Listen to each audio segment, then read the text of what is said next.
Motown is swinging back into life thanks to the commodity meltdown. Two of India Inc.'s leading auto companies, Mahindra & Mahindra and Tata Motors, announced their second quarter numbers on Friday, and looks like the worst may be behind them. Despite a slowdown in sales, M&M managed to better street expectations on the operating front, while Tata Motors managed to put up a good show on India operations. Now, both automakers are busy lining up new models, and the management say with the economy gaining momentum, things can only get better. And numbers back their claim. An ET Now study of 500 Nifty companies shows that a bulk of them have posted more than 150% jump in net profit. And with earnings season coming to an end by next week, analysts say it's not such a bad show in the June quarter. A dipstick check on Q1 corporate earnings is our big story tonight. Two of India Inc.'s leading auto companies, Mahindra & Mahindra and Tata Motors, announced their first quarter numbers on Friday, and it's a study in contrast. M&M's net profit slipped marginally, but the auto major posted good numbers on the operating front, even as the management remains cautiously optimistic about forthcoming quarters.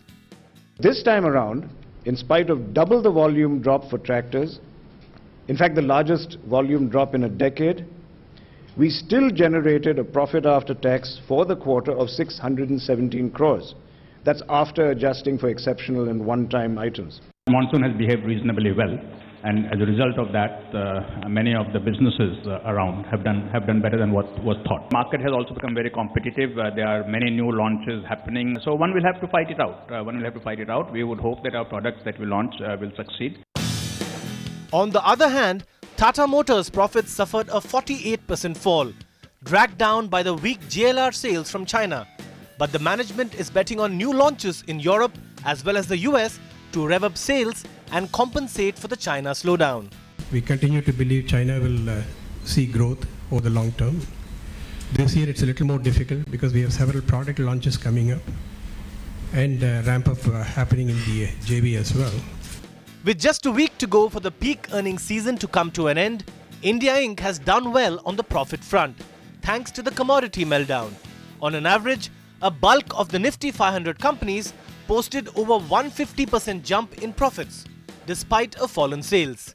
Now all eyes are on powerhouses like Sun Pharma, SBI and Tata Steel, which are due to announce their first quarter numbers next week. Ashwin Mohan, ET Now, Mumbai. Find us on Facebook at facebook.com/ETNow, and don't forget to click the like button. You can also follow us on Twitter at ETNowLive. To stay updated with all our programming, hit the subscribe button on our YouTube channel by logging on to youtube.com/user/ETNow.